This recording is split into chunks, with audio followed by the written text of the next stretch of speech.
ये ब्रह्मांड, ये सुप्रीम इंटरकनेक्शंस सिर्फ बाहर बाहर ही नहीं घूमता, बाहर ही नहीं सर्कुलेट होता, ये हमारे भीतर भी है। एक अंतर चेतना बनकर, इंटर कॉन्शियसनेस बनकर।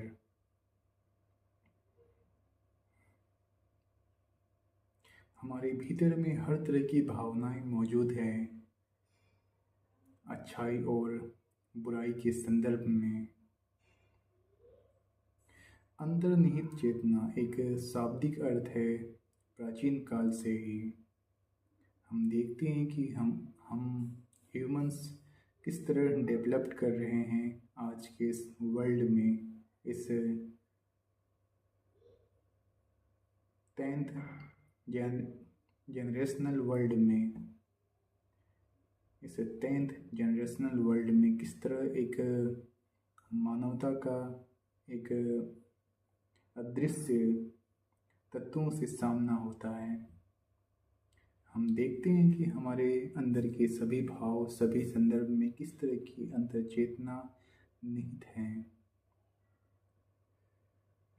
हम उस तरह का भाव एक वृक्ष के साथ नहीं निभाते जिस तरह का भाव हम अन्य व्यक्तियों के साथ निभाते हैं, अन्य मनुष्यों के साथ निभाते हैं। वृक्ष से मेरा तात्पर्य ये है कि हमारा पर्यावरण, हमारा प्रकृति और हमारे आसपास दिखने वाली हर एक ग्रीनरी।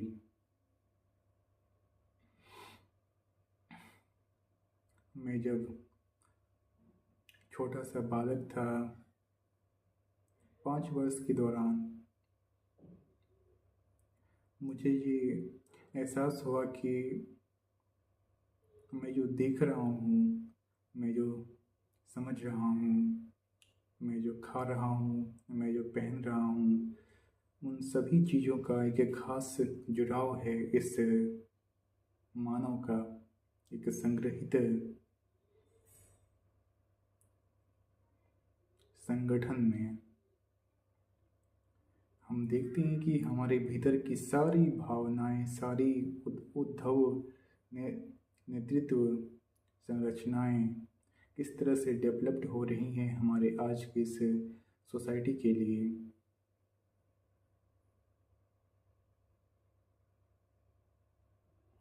उदाहरण के तौर पर एक वास्तविक विजन, एक ऐसा नेत्र जिसके भीतर हमारे समाज का एक महत्वपूर्ण अंग छुपा हुआ है, एक सार, सार्थक नेतृत्व कर कर। हम देखते हैं कि हम मनुष्य किस तरह के भाव को उत्पन्न करते हैं हमारे समाज के हर एक हिस्से में एक अनुदान कर। पर वो भाव काफ़ी नहीं कि हम समझ पाएँ कि हम किस ओर से इस नेत्र को प्रमाण करते हैं कि विकसित की विचारधारा सिर्फ अंतर्निहित ही नहीं, अंतर्बाह्य भी होना चाहिए। अंतर्बाह्य से मेरा नाम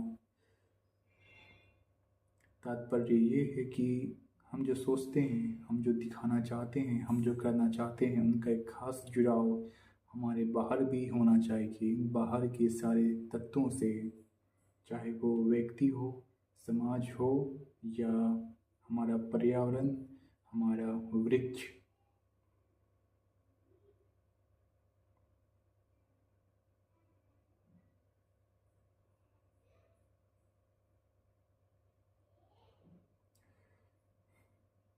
वृक्ष से याद आया कि एक खास तरह का वृक्ष है हमारे प्राचीन काल से ही हम सभी के बीच ऑक्सीजन का एक भंडार, ग्रह, बरगद का वृक्ष, जिसकी असंख्य ढांचाएं होती है, ब्रांचेस होते हैं। इसके छाँव में हर एक जीव निवास करता है, एक स्थल समझकर, एक छोटा सा घर समझकर।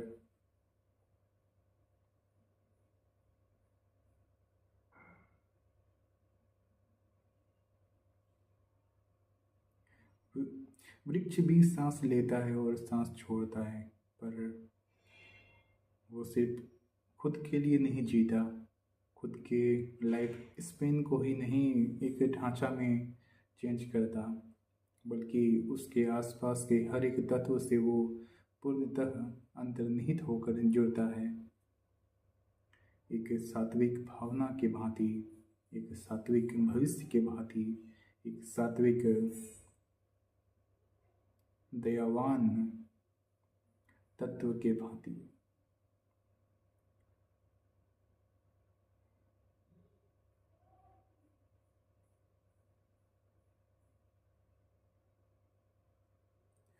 आज का एक संदर्भ है कि हम जो मानव समाज में देखना चाहते हैं वो खुद के भीतर कम देखना चाहते हैं या कम आंकते हैं। उस तत्व को, उस एलिमेंट, हर एक फॉर्मेशंस को, जो एक मामूली सी बात है, पर जब हम देखें कि उसका एक माइक्रो लेवल का कंसंट्रेशन एक मैक्रो लेवल के कंसंट्रेशन से कैसे मिक्स होता है, एक ऑर्गेनाइज होता है, एक खास संगठित वातावरण को तैयार करने के लिए।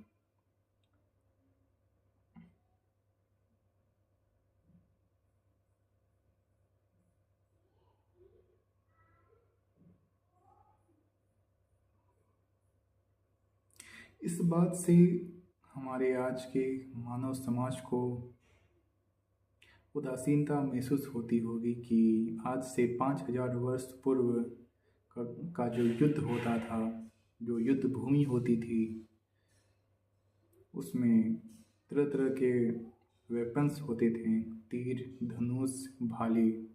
आज से 5,000 वर्ष पूर्व और आज से 200 वर्ष पूर्व हथियार का वेपन्स बनना शुरू हुआ, जिसमें गन होते हैं बुलेट वाले, और तोप होते हैं, मसाले होती हैं। पर आज 5 वर्ष पूर्व कोविड-19 एक ऐसा वेपन था, एक ऐसा बायोलॉजिकल वेपन था हमारे मानव समाज के संहार के लिए, जिसका कोई छोटा सा कल्पना भी नहीं कर सकता कि हमारा मानव समाज किस तरह की धारा में प्रवेश कर रहा है। सिर्फ एक विचारधारा की वजह से। हमें देखना होगा, हमें समझना होगा कि हम जो जी रहे हैं आज के इस भावनात्मक सोच से, वो सोच किस तरह से हमारे समाज को प्रभावित कर रही है, इफेक्टेबल दृश्य बना रही है। हमारे आज के इस दौर में, इस जेनरेशन्स में 5,000 वर्ष पूर्व तीर भाले का वेपन, 200 वर्ष पूर्व बंदूक और मसालों का वेपन, और आज से 5 वर्ष पूर्व बायोलॉजिकल वेपन, वायरस का युद्ध, कोविड-19।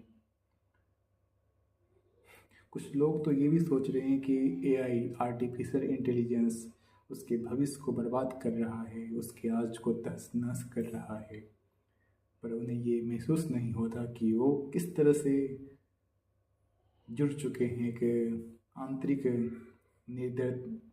निर्दयता वाले चक्षुओं से, दृश्य से। हमें देखना होगा कि हमारा समाज, हमारा देश, हमारा कॉन्टिनेंट किस राह पे चल रहा है, किस वे में वो खुद के मार्ग को संदर्भित कर रहा है, एक ब्रिज वो किस तरह का बना रहा है आज के इस दौर में। अभी अभी जस्ट एक न्यूज़ सुना मैंने, जो चाइना के साउदर्न वाले हिस्से में एक वायरस का ब्रेकडाउन हुआ। ये एक आउटब्रेकिंग न्यूज बन चुकी है आज पूरे ग्लोबल में। WHO ने भी नोटिस नहीं किया, वो नोटिस करके भी हम सभी लोगों को अलर्ट नहीं किया उन्होंने। सिर्फ नाम वर्ल्ड हेल्थ ऑर्गेनाइजेशन, जिसका काम सिर्फ अदृश्य कनेक्शन से जुड़ना है, जो बहुत गंदा है, भद्दा है, सामाजिक है, अनसोशल।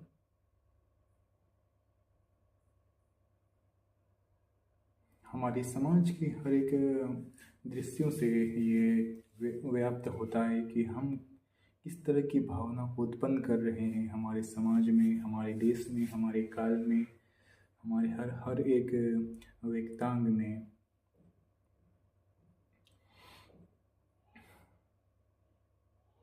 एक छोटा सा बालक जब वो सोचता है कि मैं बड़ा होकर क्या बनूंगा, इस देश को क्या दे पाऊंगा, तब आसपास के लोग उसके माइंड में ये विचार डाल देते हैं कि तुम्हें बड़ा होकर एक साइंटिस्ट बनना है, इंजीनियर बनना है, या डॉक्टर बनना है, या हमारे देश का एक आर्मी बनना है। पर क्वेश्चंस ये हैं कि उसे जो सिखाया जा रहा है, उसे जो एक गलत धारणा में बिठाया जा रहा है, उन्हें समाज को सुउज्ज्वल बनानी है।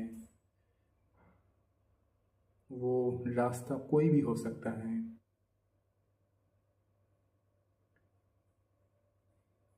पर उसके भीतर एक साक्ष्य नैतिकता होनी चाहिए, एक इंटीग्रेशनलिज्म की भावना होनी चाहिए। क्या? इंटीग्रेशनलिज्म की भावना होनी चाहिए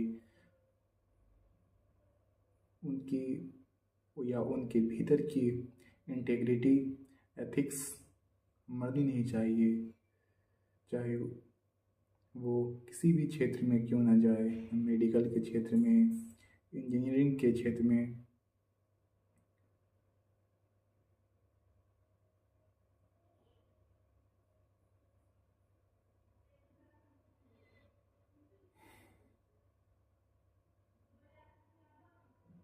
एक सोसाइटी का कल्चर इस तरह डेवलप होता है कि हमारे आज का ये वर्ल्ड, आज का ये नेतृत्व बिंदु असंदर्भित हो चुका है पूर्णतः। अकम्पलिश्ड की भावना उत्पन्न हो चुकी है उसके मूल हित में, मूल कारण में। हमें भय लगता है कि ये समाज किस तरह से एक खास तरह के दौर से जुड़ रहा है, एक खास तरह के डाउनफॉल वाले सुझावों में उलझ चुका है पूर्णतः। मैं जब भी बात करता हूँ तो अपनी दुनिया की बात करता हूँ। उस दुनिया में सिर्फ मानव ही नहीं आते, उस दुनिया में हर एक जीव आता है, वृक्ष आता है, पशु आते हैं, पक्षी आते हैं, हर एक तत्व मौजूद होते हैं उस संसार में, उस एक ब्रह्मांड में। हमें लगता है कि ब्रह्मांड सिर्फ इस पृथ्वी से दूर कहीं आकाश में है, पर ब्रह्मांड हमारे भीतर है, हमारे आसपास मौजूद है, उस एक छोटे से हिस्से में। हमें बस उसी को संभाल कर रखना है,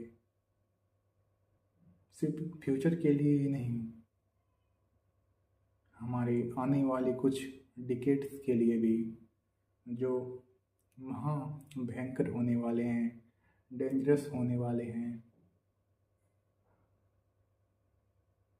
अनेकों संदर्भों में।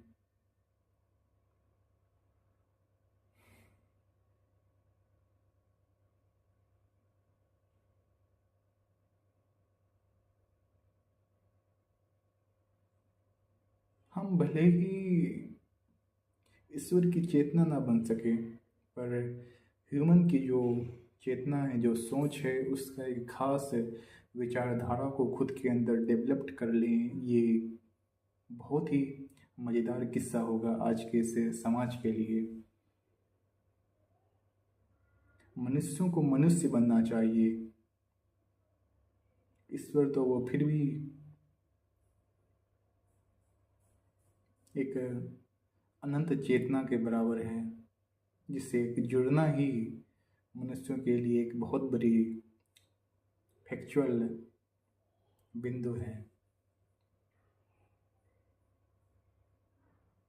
हम देखते हैं कि हमारा समाज किस तरह की भावनाओं को उत्पन्न करता है। हमारे इस भाव को शामिल करने के लिए एक नैतिक दृश्य में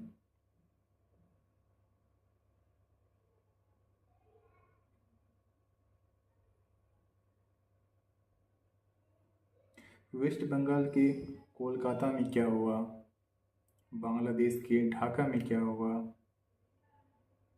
वो तो मात्र एक उदाहरण है।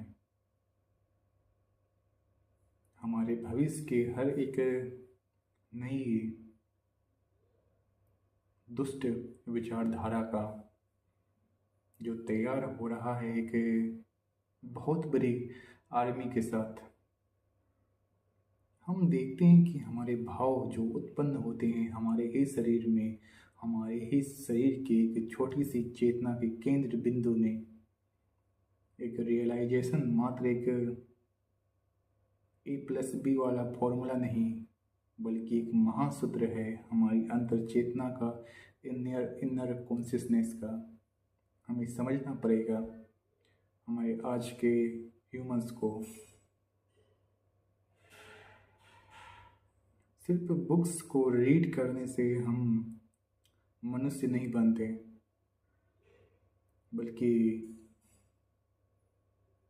मनुष्य को एक बेहतरीन ढांचे में अवतरित कर कर एक साक्षीपूर्ण ह्यूमन बनते हैं, जिसके अंदर वो सारी भावनाओं की उत्पत्ति एक रचनात्मक क्रियाओं के द्वारा संदर्भित हैं एक विचार के तौर पर, एक जीवंत धारा के तौर पर।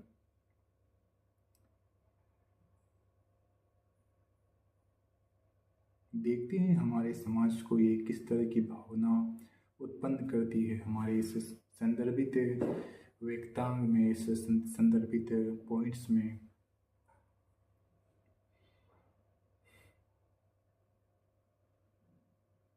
ये समाज ईश्वर को तो मानता है, पर ईश्वर के केंद्र बिंदु से वो लाखों कोस दूर है। मैंने क्या कहा कि ये समाज ईश्वर को तो मानता है, पर ईश्वर के केंद्र बिंदु से वो लाखों कोस दूर है। सिर्फ साधन से व्यक्ति ईश्वर में नहीं बन जाता।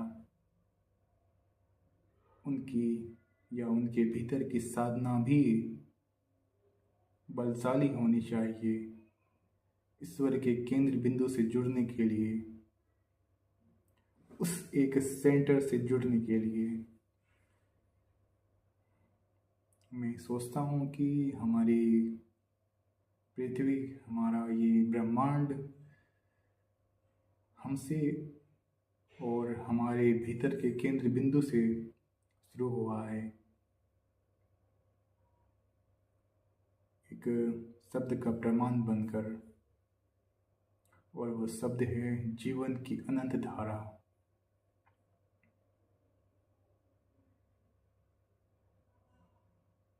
हमें देखना चाहिए कि हम किस तरह के भविष्य के निर्माता बन रहे हैं, किस तरह के पुद्गल से उत्पत्ति को एक दायित्व दे रहे हैं।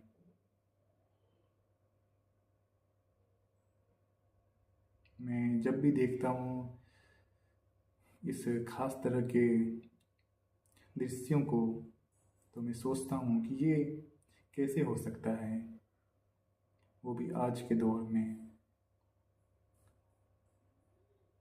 मैंने वहाँ का न्यूज़ देखा, वहाँ का इंसिडेंट को देखा, दिल्ली के ORN का वो दृश्य। वो 20 स्टूडेंट एक साथ एक लाइब्रेरी में बस रीड कर रहे थे, अपने बुक को कॉपी कलम पे कुछ अंकित कर रहे थे, कुछ लिख रहे थे।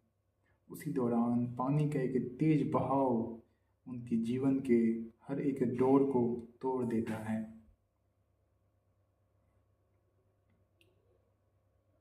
उसमें से कुछ मेरे दोस्त भी थे, कुछ मित्र भी थे। दिल्ली का वो दृश्य, वो ORN का वो दृश्य मुझे आज भी याद है।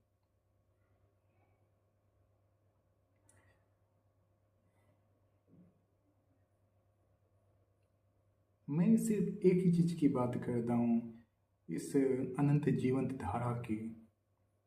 एक ऐसी अनंत जीवंत धारा जिसके भीतर एक असीम ताकत का एक प्रतिलाभ है, एक प्रतिलोम है, एक विकसित चेतना है, डेवलप्ड कॉन्शियसनेस।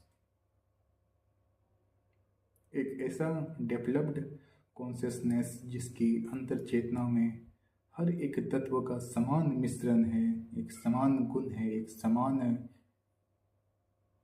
किण्वन है और एक किंचित धारा से जुड़ाव है।